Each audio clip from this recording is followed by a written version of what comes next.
ارشاد باری تعالیٰ ہوا هو الذی ارسل رسولہ بالہدی ودین الحق، وہی ہے جس نے پیارے مصطفیٰ صلی اللہ علیہ وسلم کو دین حق اور ہدایت کے ساتھ بھیجا، لیظہرہ علی الدین کل، تاکہ اس کا دبدبا، اس کا غلبہ تمام ادیان پر ظاہر ہو جائے۔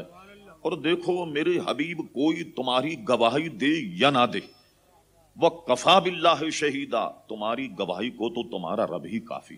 میں صرف ایک جملے پر کلام کرتا ہوں، یہ کیوں فرمایا هُوَ الَّذِي أَرْسَلَ رَسُولَهُ، وہی ہے جس نے اپنے رسول کو بھیجا۔ یہ بھی تو ہو سکتا تھا کہ یہ کہا جاتا وہ رحمان ہے جس نے رسول کو بھیجا، وہ کریم ہے جس نے رسول کو بھیجا، وہ جبار ہے جس نے رسول کو بھیجا، وہ قہار ہے جس نے رسول کو بھیجا۔ اپنا نام کیوں نہیں لیا، بلکہ فرما وہی ہے جس نے اپنے رسول کو بھیجا۔ ایمان سے کہیے، جب تک رسول نہ بتائے کہ میرا بھیجنے والا کون ہے، معرفت الہی ہوگی؟ اللہ کو پہچانو گے؟ نہیں پہچان پاؤ گے۔ جب تک کہ مصطفیٰ نہ بتائیں کہ میرا بھیجنے والا کون ہے، اس وقت تک معرفت الہی نہیں ہوگی۔ اور جس احمق نے یہ سمجھ لیا کہ بغیر مصطفیٰ کے خدا کو پہچان لے، ممکن ہے حضور کو بیچ میں سے نکال دیا جائے، توحید مضبوط ہو جائے گی، بالکل بیکار۔ پیارے مصطفیٰ سے صرف نظر کر کے توحید کو ہاتھ سے پکڑ لیا جائے تو عزیزان گرامی خام خیالی ہے۔ جب تک مصطفیٰ تک نہیں پہنچو گے، خدا تک پہنچو گے ہی نہیں۔ اب آئیے میں بڑے آسان انداز میں آپ سے کہتا ہوں، آپ اس دنیا پر نظر ڈالیے، ہم نے بھی دنیا دیکھی، آپ بھی دنیا دیکھ رہے ہیں۔ ہم نے دیکھا کہ مختلف طریقے سے آپ پروفیسر صاحب، ڈاکٹر صاحب کا، امین ملت کا تو بڑا مشاہدہ اس دنیا میں دیکھیں کہ کوئی پتھر کو پوج رہا، کوئی چاند کو پوج رہا، کوئی سورج کو پوج رہا، کوئی کسی کی پرستی، کسی کی کوئی آگ کو پوج رہا۔ بڑی بڑی قیمتی لکڑیاں آگ میں ڈالی جاتی، جب آگ روشن ہوتی ہے تو اس کی پوجا کرتے ہیں۔ اس احمقوں سے پوچھو، اس آگ کو جس کو تم نے روشن کیا، بڑی بڑی قیمتی لکڑیاں ڈال کر اگر 2 بالٹی پانی ڈال دیا جائے تو تمہارے خدا کا کیا بنے گا؟ کوئی کس کو، کوئی سورج، کوئی چاند، کوئی آگ کو پوج رہا۔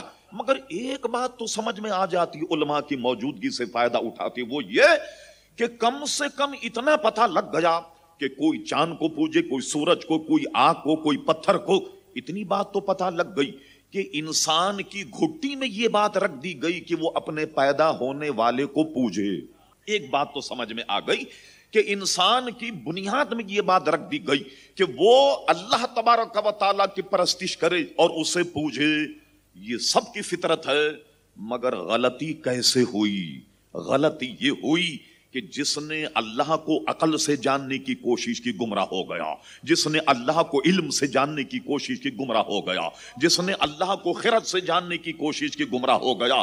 میں پوچھتا ہوں، بتائیے اگر علم سے اللہ تبارک و تعالی ملتا، کتنے بڑے بڑے علم والے لوگ موجود ہیں، کیا یہ سب گمراہ ہوتے؟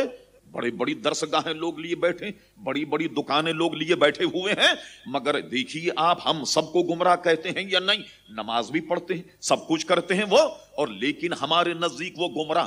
بڑے بڑے علم والوں کو دیکھی جنہوں نے عربی لغتیں لکھی اور جانے کیا کیا کام کیا، کیا یہ مواحد ہیں؟ نہیں۔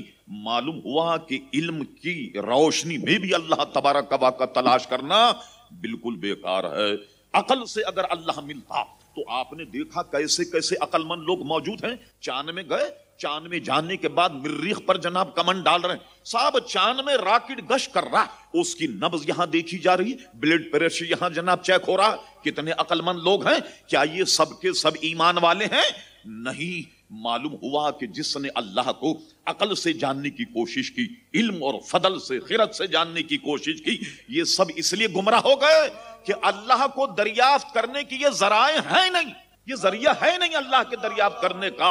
ارے اللہ کے معرفت کا ذریعہ تو تھی مصطفیٰ کی ذات، اور تم نے مصطفیٰ کو چھوڑ دیا، عقل کے پیچھے لگ گئے، خرد کے پیچھے لگ گئے، علم کے پیچھے لگ گئے، اس لیے تم نے دھوکہ کھایا۔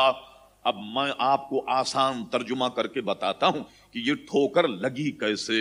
یہ دیکھیے، میں فرض کیجئے کہ میرے ہاتھ میں یہ گلاب کا پھول، فرض کر لیجئے آپ نے مجھ سے پوچھا مولانا ذرا یہ بتائیے کہ گلاب کے پھول کا رنگ کیسا ہے، تو میں نے کیا کیا، گلاب کے پھول کا رنگ جاننے کے لیے آنکھوں کو بند کر دیا اور اس کے بعد میں یہاں رکھا رہا ہوں، یہ گھما رہا ہوں اس کو، کیا سمجھے آپ، کان کے گرد گھما رہا ہوں، مجھے بتائیے آنکھ بن کے گلاب کا پھول اگر کان کے گرد گھماؤں تو کیا رنگ پتا لگے گا؟ وجہ کیا ہے کہ وجہ یہ ہے کہ رنگ کے دریافت کرنے کا ذریعہ تھی آنکھ. میں نے آنکھ کو استعمال نہیں کیا، کان کو استعمال کیا، نتیجہ غلط نکلا. مجھے آپ دے مولانا یہ بتائیے، ایک گلاب کی پتی نکال کر مولانا یہ بتائیے اس کا مزہ کیسا ہے. میں نے کہا اچھا ہم اس کا مزہ تمہیں بتاتے ہیں. میں نے ناک سے سونگنا شروع کر دیا. اب بتاؤں گا میں مزہ؟ اگر میں مزہ بتایا نتیجہ غلط نکلا.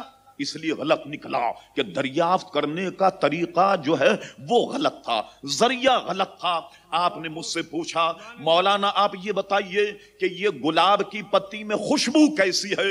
میں نے 2-4 پتیاں لی اور چاونی شروع کر دی تاکہ گلاب کے پھول کا میں خوشبو معلوم کر سکوں. نتیجہ غلط نکلے گا یا نہیں؟